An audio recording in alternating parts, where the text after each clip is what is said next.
What if I told you that the stereotype of a knitting grandma isn't that old? It's actually an 150-year PR job, and for most of knitting's history, it was done by men. The general belief that knitting is for women is very recent. We can actually pinpoint the exact moment in history that it happened. So let's talk about how we got to where we are today, from male knitters to the idea of a women's craft and why it matters.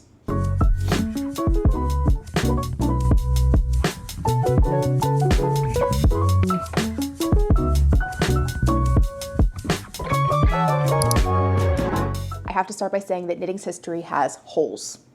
A lot of them.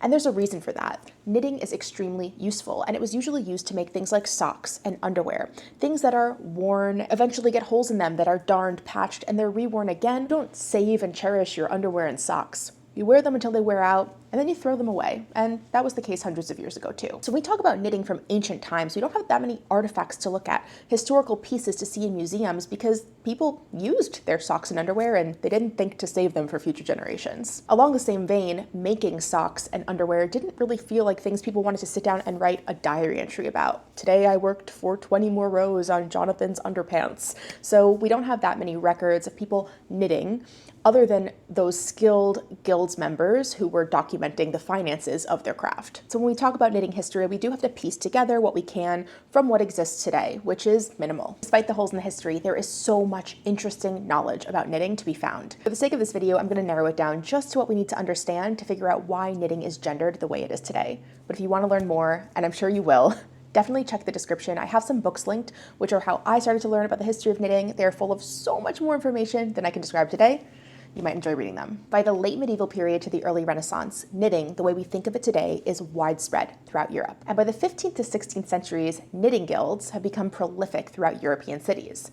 The fashion of the day demanded specifically that men wear very colorful, elaborately patterned stockings, and knitting was the way to achieve that. But the people who were knitting these stockings were not women. They were highly skilled artisans participating in guilds. Think of it kind of like becoming a blacksmith. You would complete an apprenticeship where you would learn the trade, and then you would create highly skilled items to be sold to the wealthy in society. That's kind of how knitting was too. Elaborate knitted stockings were a status object for elites, and as the fashions changed, stockings changed with them. Now, most of our documentation of knitting at this time is through these guilds, and we have lots of balance sheets and documentation of the business expenses that had to do with the guilds in the cities. We have a lot less documentation of who was knitting outside of these wealthy circles. But we do know that outside of cities, a cottage industry was building.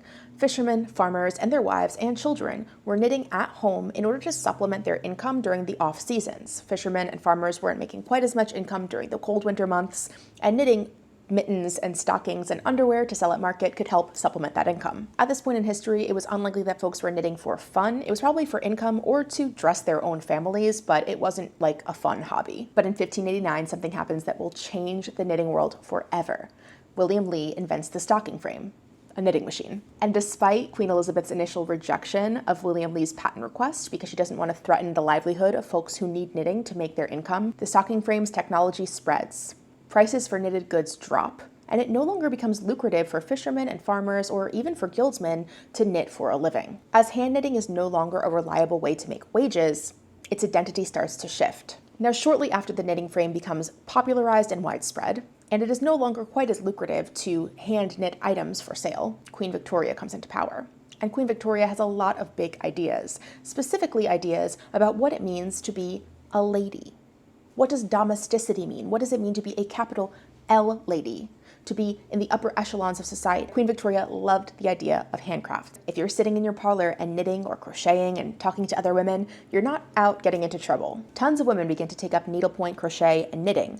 But the recent memory of knitting being something you needed to do for money wasn't out of their minds. And so Victorian women intentionally made things that weren't very useful to visually demonstrate to onlookers, like, I don't need to do this. Like, this isn't a job. I'm not selling this stuff. Like, they would make 1 centimeter tall beaded vases. Nobody needs that. But it was a way to show onlookers, like, this is not for money. I'm good. I've got money. Legend has it that Victorian women would even hold the needles in a very non-ergonomic way. Like, they would hold them from the top. It doesn't even make any sense, but this would show people, like, this isn't supposed to be efficient. It's not for money at all. So Victorian women were knitting not just because it was a fun craft. They were knitting because it signaled something to the world about who they were.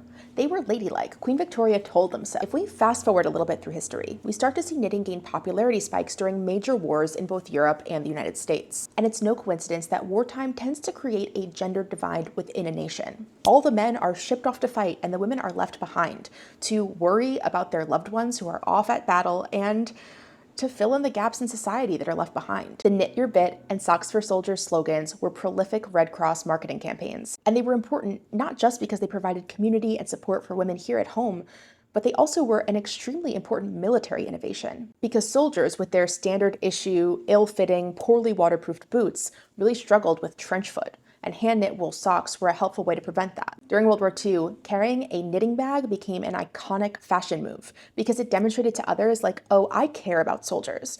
I don't leave the house without my knitting bag. Like, I need to be ready at any given time to knit for the soldiers because I'm so patriotic. And even Eleanor Roosevelt was seen with her knitting bag. Throughout history, there were always male knitters. But the prevalence of the marketing campaign toward women, like men are overseas fighting, you do your bit at home, and your bit is knitting, really created a gendered divide in the craft. And women were actively demonstrating to each other, like, look at me with my knitting, because it was a way to show your patriotism and support for the war.